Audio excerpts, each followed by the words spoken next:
second. All right.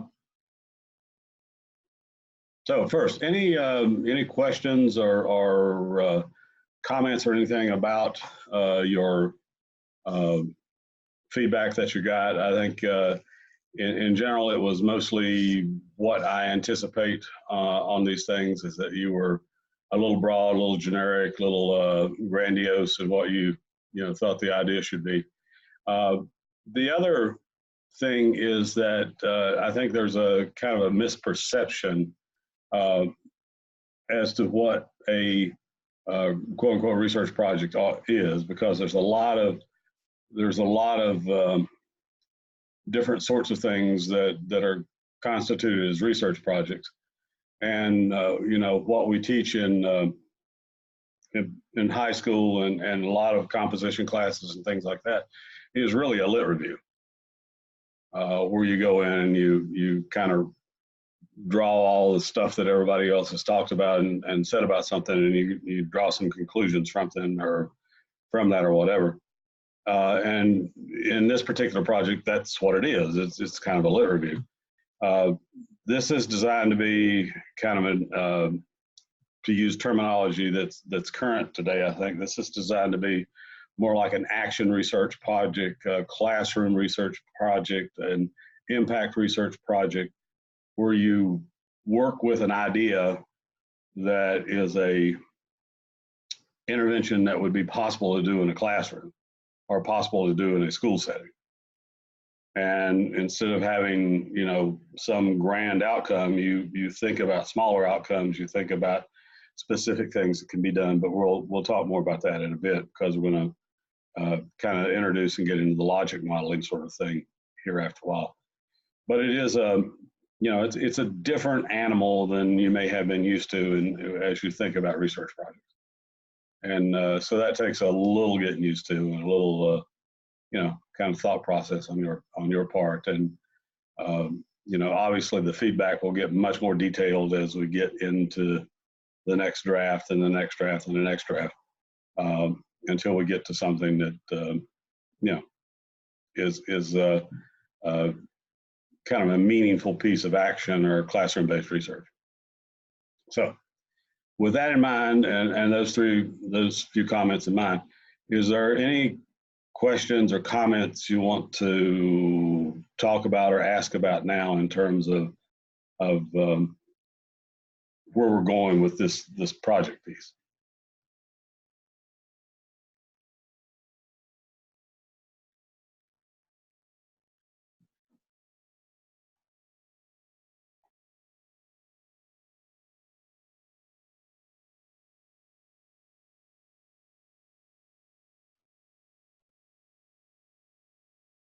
Okay.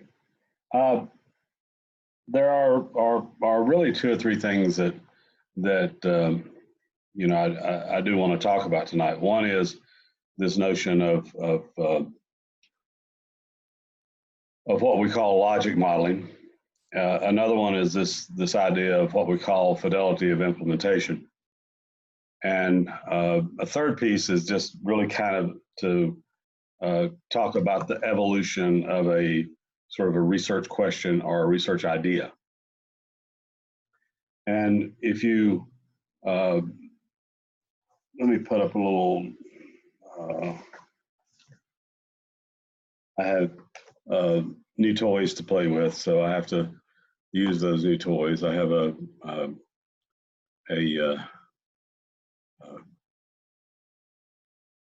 document cam that we've been tasked with using. So let me see if I can get that up.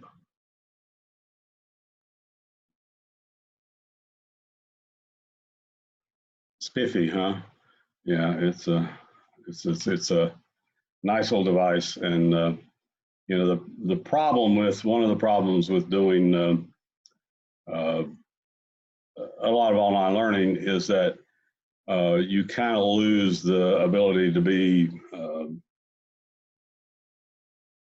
a little bit spontaneous with ideas. In other words, the idea has to be a very canned thing, or has to be on a graphic, or has to be something that you can provide. When a lot of times the those of us that have been doing it for, the teaching thing for 40 or 45 years, we know that with different classes, it evolves a little bit differently. But, I like to think of kind of the development of a research model or research question as kind of the funnel type thing. And at the top of the funnel, you're starting with a concept. And so you have, there's a concept that you're going to deal with.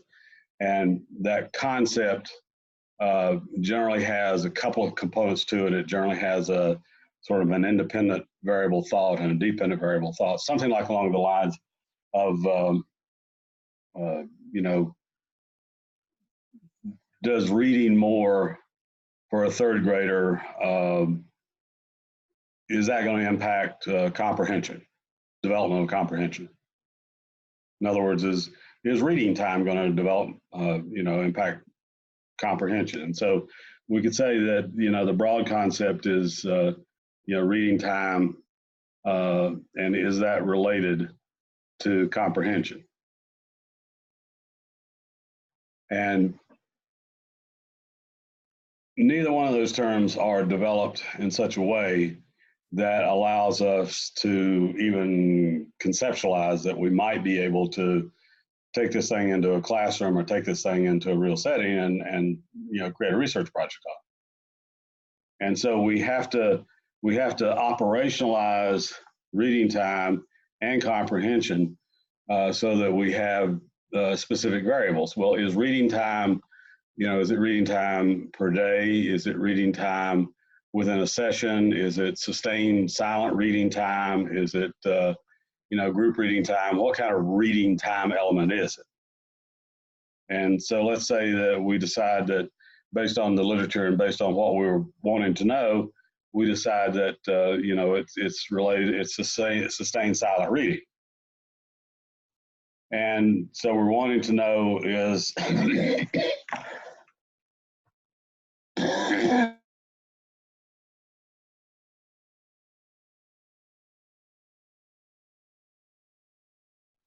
ouch. We're wanting to know if sustained silent reading is somewhat related to comprehension. You sound like you have bronchitis. Yeah, I do. Oh, I must have missed that at the very beginning. Yeah, I'm just finished my antibiotics, so it should be going away, but it hangs on for a few days. Did they at least give you the good cough syrup? Yeah, I got that stuff too, but I can't take that before class or I might doze off in the middle and just kind of do a face plant sort of thing, but probably not what you want to see. But yeah, I'll take that later. Problem is I got to be on the road tomorrow morning at 7 o'clock to get to Boone because I have 2 or 3 meetings tomorrow. So I don't know whether I can do the cough syrup tonight or not. We'll have to see. So anyhow, we've sort of operationalized one side of this thing, sustained silent reading, but there are other operational elements to it. Is it with trade books? Is it with student choice? How are we going to define the sustained silent reading even more so? And so there might be say sustained silent reading using students' choice. And so we know that students will, choose books that they're interested in. And so if they choose books they're interested in, they might be more inclined to, be involved or be engaged in the reading. Now, we can measure comprehension lots of different ways. We can measure it, at the end of the year, say end of the year growth in comprehension. We can look at, and it's not meant to be EOG, but end of the year growth. Or we can look at, what might happen in a shorter period of time. I mean, is there, when we're looking at, say, unit level, or when we're looking at, say, 6 weeks or a month or something like that, then we can use shorter term assessments of comprehension to be our sort of measure. And so what we end up with is a concept that sort of talks about, you know, cause and effect, although we can't really do cause and effect. But in reality, we end up with what is what we call the independent variable and a dependent variable. And so that independent and dependent variable now are specified at a level that we can probably actually operationalize a piece of research working with that, because we know we're going to do sustained silent reading using you know, books of student choice. We just have to figure out how often and all those sorts of things. And we're going to measure comprehension based upon a short-term measure of comprehension, whatever that might be. Now, that's only qualitatively different from the overall concept of reading time versus comprehension. But what it does allow us to do is we've operationalized it enough that we can actually do this. We know what it takes to do student choice literature. We know what it takes to do sustained silent reading. We can measure, we know what measures are in place to do your short-term measures of comprehension. I mean, we can know we have something now that we can operationalize. And so we have, you know, we have an idea. Now we have a research question. And so the research question then becomes, I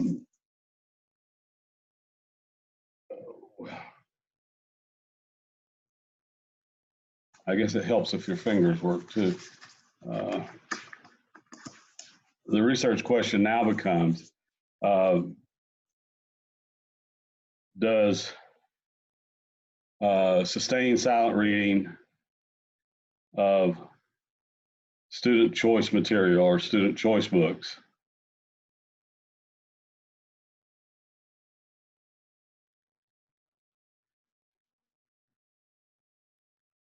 impact short-term comprehension growth?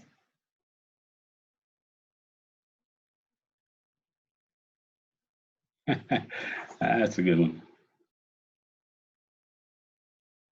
And so we have a research question that becomes very operationalized.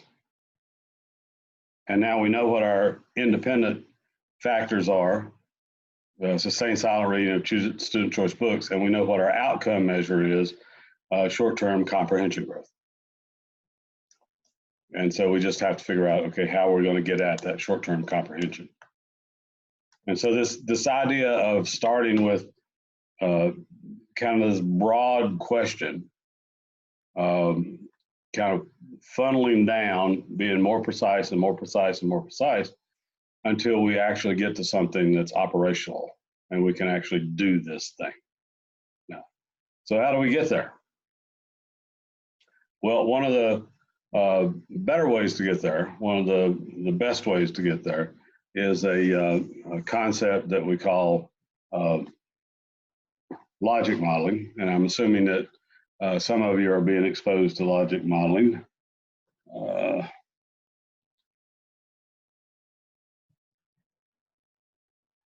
Oh, that's not it. Hold on. Okay. And I've given you this resource, and it's called Enhancing Performance, Program Performance Using Logic Models. And you know, what is a logic model? Well, back in the 50s and 60s in engineering, it was all about systems approaches. And we did this thing that we call a systems model and systems approach, in which we had we would design projects, and we would have inputs and processes and outputs, and we'd have, you know, PERT charts and, you know, flow charts and all that sort of stuff. And it became important to do that because as engineering got more and more and more complex, and the first large scale use of what today would be called logic modeling was on building the first nuclear sub. And that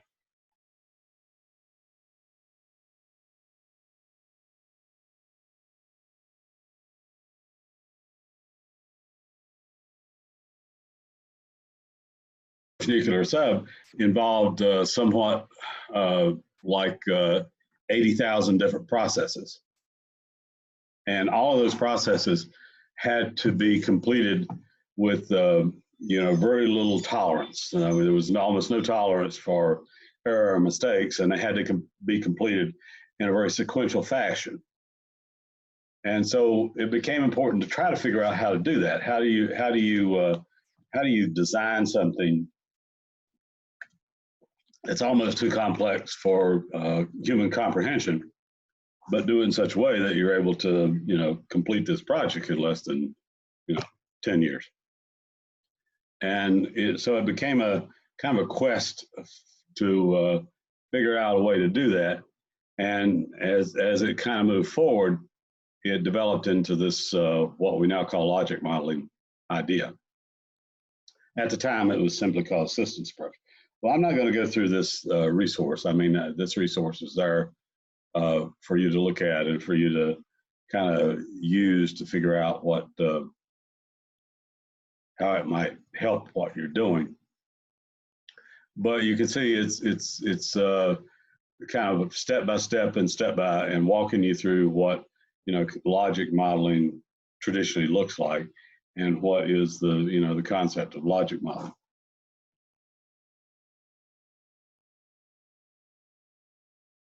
And when you look at a logic model, it generally has two broad categories of things.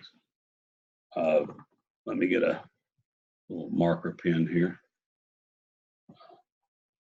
Yeah. Well, it doesn't want to cooperate. I got a marker pen. Yeah, I got one. Okay. There are two broad categories of things. There are what you plan to do and what you want your results to be. And the results, the impacts start broad. And as you kind of go back this way, become more specific. And in fact, the way in which you plan using logic models is you start with the impact long term, work back to shorter term outcomes, work back to what evidence will be produced that you've actually done what you plan to do, work back to the actual activities that you have to do, and then work back to what kind of resources do you need and what kind of prerequisite inputs have to be there. So these arrows are going forward, but the actual planning process goes backwards. And in education, you should be used to that. We call that backward planning, but it's actually drawn from systems models and logic modeling. And so if you think about the way in which these things work, there's actually two processes in place. One, you plan, starting at the end with the broad impacts, working backwards, getting more specific, just like the little cone that we talked about earlier, until we get to the point where we know the activities and we know, then we can figure out what resources we need to be able to do the activities. And then we operationalize forward. We start by marshaling the resources or getting the resources in place, and then we plan the activities and we identify outputs, in other words, data and evidence, and we identify shorter term outcomes, and then we identify, okay, if this happens over the long term, what's the long term impact? So we're planning backwards and we're operationalizing forwards. And that's what logic models do.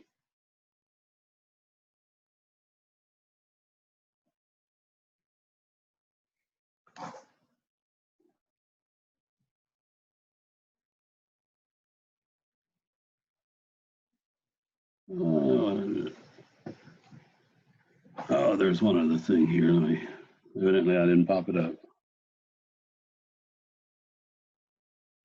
Now, this is let me get rid of all these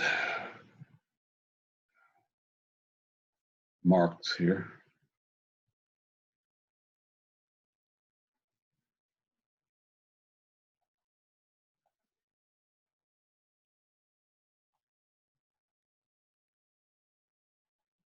Okay.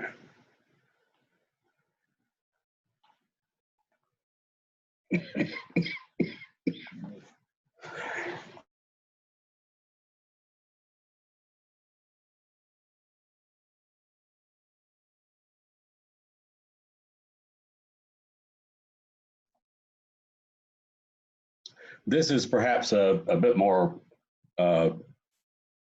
specific or graphic look at sort of a logic model. You can do these graphics in lots of different ways, but it has the three major things, which are the inputs, in other words, the resources you need, the outputs, you know, what do we do, and who do we do it to? That's always important to know, you know, not only what do we do, but who's the target of what we do. And then what are the outcomes? What are the short-term outcomes? What are the medium sorts of things? And what are then the long-term objectives? Now, the thing that this kind of example adds is the importance of paying attention and sort of thinking about a couple of other things, one of which is what assumptions are made before we start. In other words, assumptions can be a kind of a resource. Are we assuming, you know, how fluent or how, you know, how strong are the comprehensions of skills of students that we start with? And so we always make certain assumptions when we get into one of these things. And then there's all these external factors. Now, in pure research models, we call these external factors, we call these confounding factors. And what we are always trying to do is to, in some way, mitigate those or at least pay attention to them so that we don't let them impact what's going on. Now, one of the outcomes of that, one of the results of that notion of having these confounding factors and sort of the issues they may present rather, is that it makes it probably not very wise to use summative data. When you look at data, say at the end of the year that says students are a certain comprehension level and they started at another comprehension level early, you know, before the year started, so there's X amount of growth. Or we say, you know, the average attendance was this when we started last September, last August, and now the average attendance is this. Or the end of grade scores, or the end of, you know, whatever it is. But if it's summative data, it is very difficult to look at summative data and apply any sort of thoughts of inference of causation to a single particular intervention, because there's so much stuff that goes on in an organization or a school setting over the course of the year. And knowing that there's all this stuff that's going on, it makes it very difficult to, well, it makes it almost impossible to, you know, place responsibility on one thing. And that's why we're always wanting to focus more on short-term things, because we can see the actual impact of particular interventions in the short term. They may get covered up with, you know, it's the forest for the trees thing. They may get covered up with other trees in summative outcomes. So I always discourage people from using a lot of summative outcomes because there's just too many confounding, you know, factors that might be at play.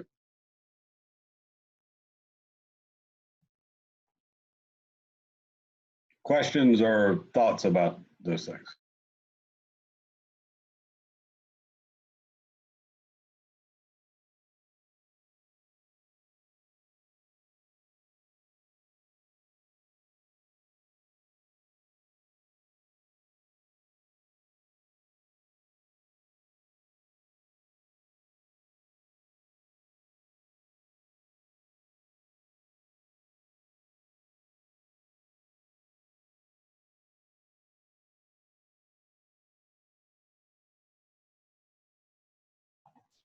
Okay, I'm back. I had to take a little moment to put my lung back in where I coughed it out. So bad image. I'm sorry, but it's after living with this garbage for 2 or 3 weeks, a little hard to be overly chipper at this moment. Of course, the other upshot of it, I haven't been able to see my granddaughter for 3 weeks now because they won't let me pretty much within the same state at the moment with her. So we have to do FaceTime things, and she's almost 2, so her sitting in one spot long enough to beyond saying hi, bye, love you is kind of difficult.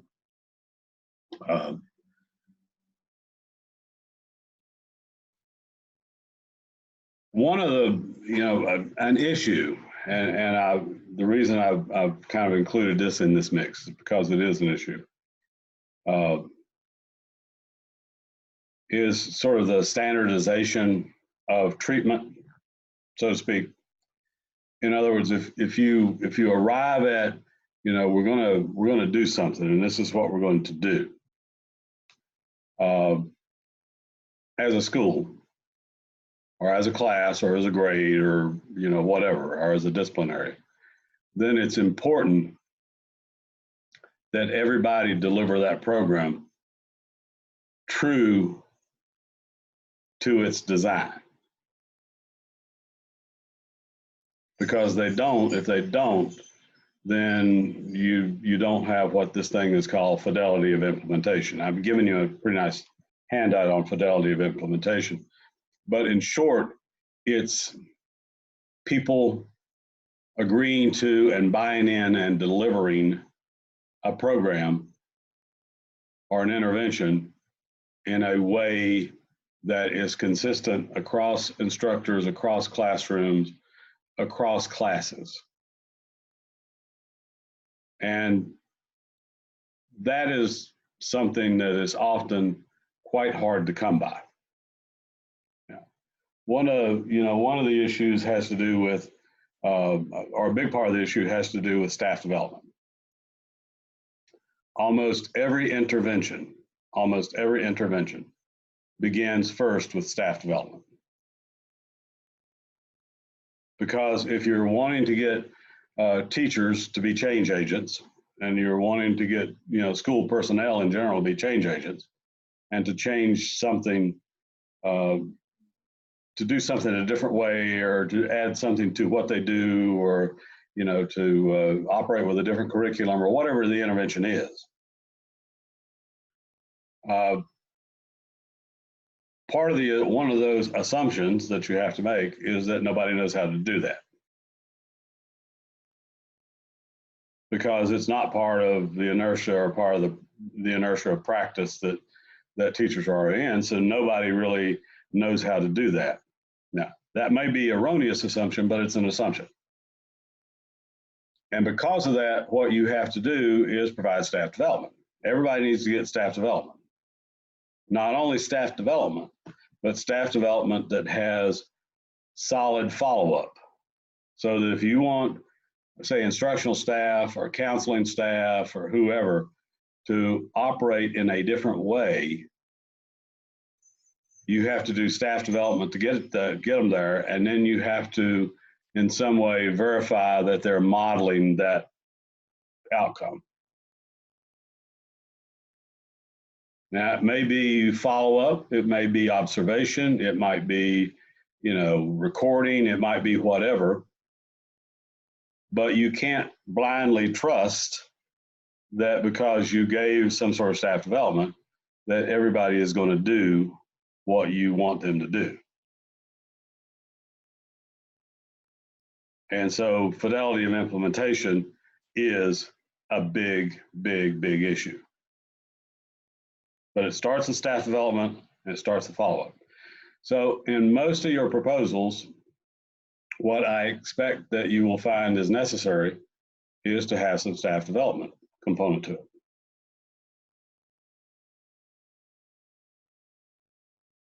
And that staff development component should include some follow-up for the participants.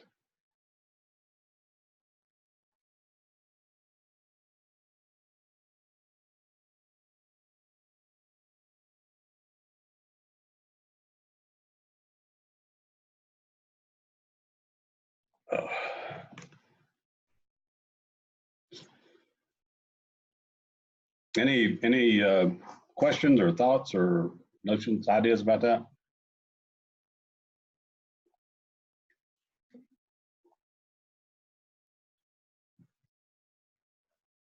All right.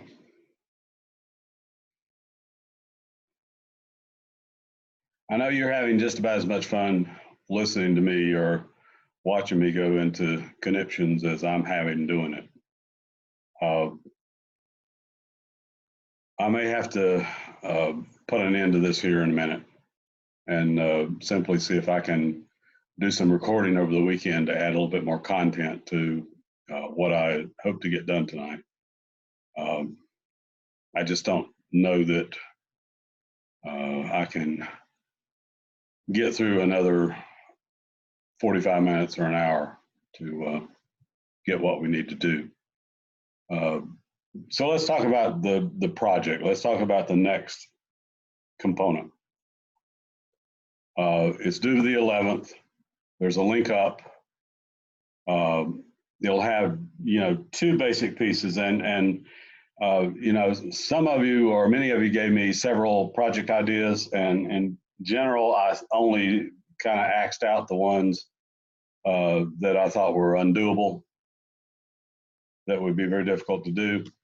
And if you had 3 or 4, I generally left you with at least a couple that are probably doable, with some thoughts about what you would need to do to make those doable. And so the next iteration would have an update of that project idea, settling on one, and the beginnings of a lit review. And you can begin to kind of fold this into the project outline format.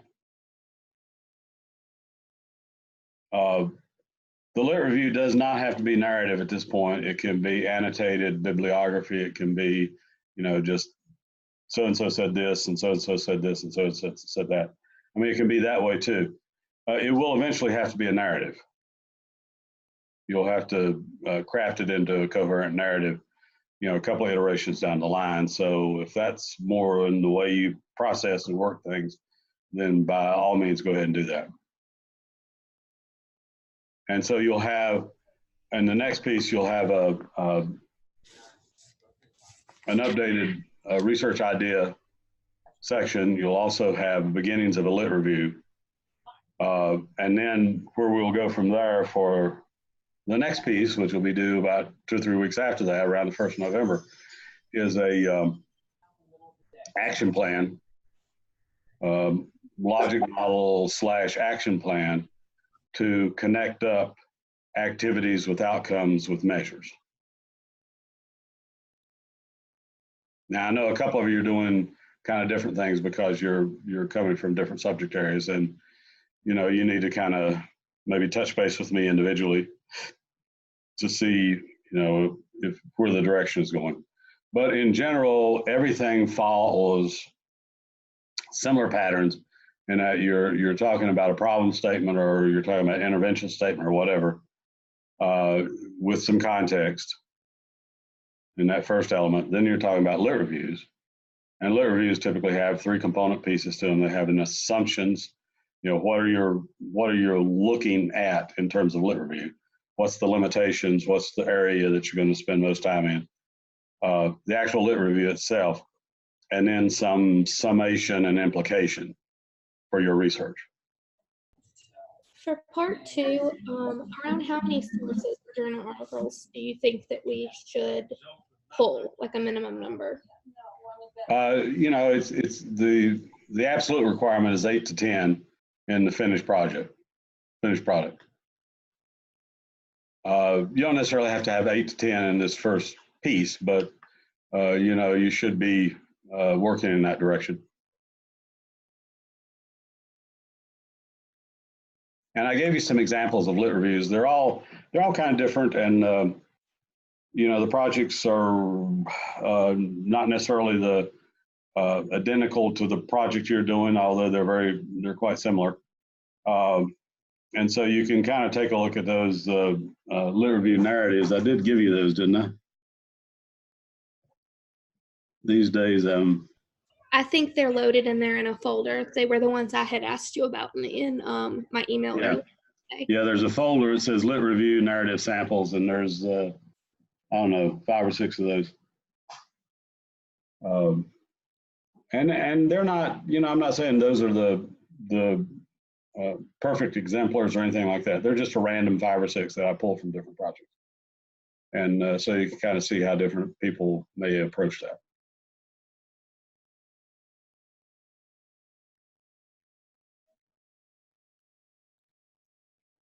Some of them are much more specific in terms of an action research focus. Others are a little bit more generic in terms of you know, making a case for doing something type idea. If you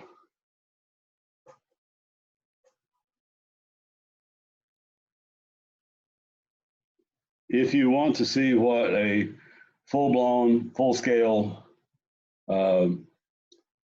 research article looks like, including you know, kind of the lit review that goes into an article piece, I've got one of mine posted up in the opening section of the As You Learn. It says Bolt research article on LD. You know, that's probably my most cited article. It's you know, it's 10, 12 years ago, but it's you know, not a month passes I don't get a few requests from people to talk a little bit about it, or to, you know, give them a bit more information about it. And I think at last call, the citations on that article were up to about 150 different publications or something. So it must be kind of a meaningful piece of work for a lot of people. I mean, if you're going to put an example, you know, put up your best. So why not? Plus, it's not overly quantitative. It's actually a mixed method piece that's got a qualitative piece and a quantitative piece.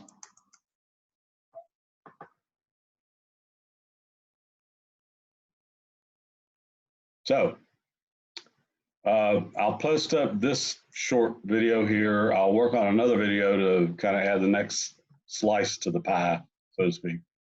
Your next iteration is due by the 11th. Hopefully, you know, by the weekend or early next week, I'll be feeling a whole lot better, except for the cracked ribs. They'll be there for a while. But I think if I quit coughing, you know, the rib pain will go away quite a bit. So I should be able to get a video up early next week. Everything goes on YouTube, so it'll be up on, and I'll put a link in As You Learn.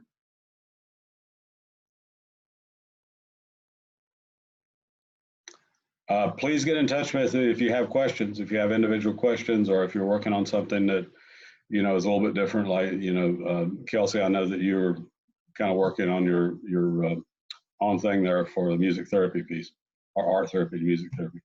That you know, maybe you will, if we need to do a one-on-one Zoom or whatever, we can do that too. That's not a problem. Just let me know, and, you know, give me some idea of when it might work for you to do. But that's available for everyone. I mean, if you think we need to do a one-on-one and be more specific or particular about questions, then certainly we'll do that. One good thing about distance learning, you can't get my germs. I don't think we figured out how to do that yet. That's one of those digital things we're still working on. You can't be like a real school and just infect everybody in the classroom, you know, in just a few minutes. But I think I'm going to survive, and I think I'll be better, and I think I'll, you know, I'll be. I'm not sure I'll be running marathons by the end of the semester, but I'm going to be a whole lot better, I'm sure.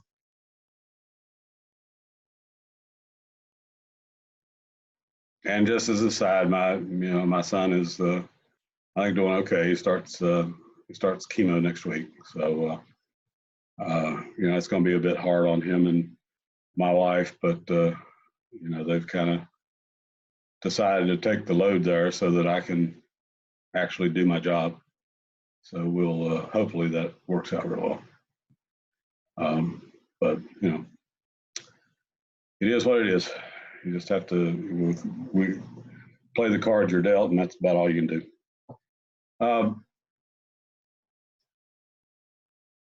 Yeah, benefit to online learning, no germs. I'll have to remember that. I'll post that script up. But anyhow,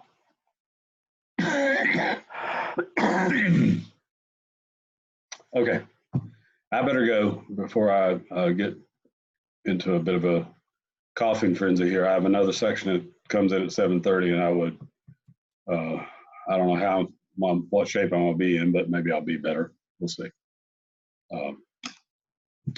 So I will see you all in a couple of weeks, and by all means, get in touch with me if you need assistance, or email me. I mean, I'll respond you know, as quickly as I can.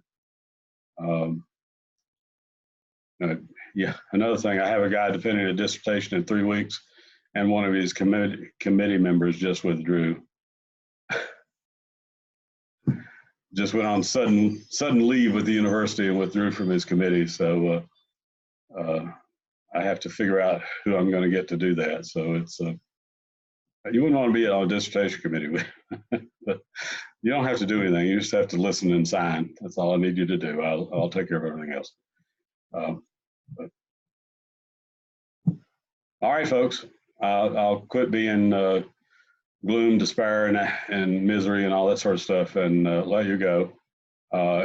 Once again, be sure to get in touch with me if you have questions, or we need to do a one-on-one. You know, I'll try not to cough at you through the camera, but I think you're safe in that regard. All right. Y'all have a good evening.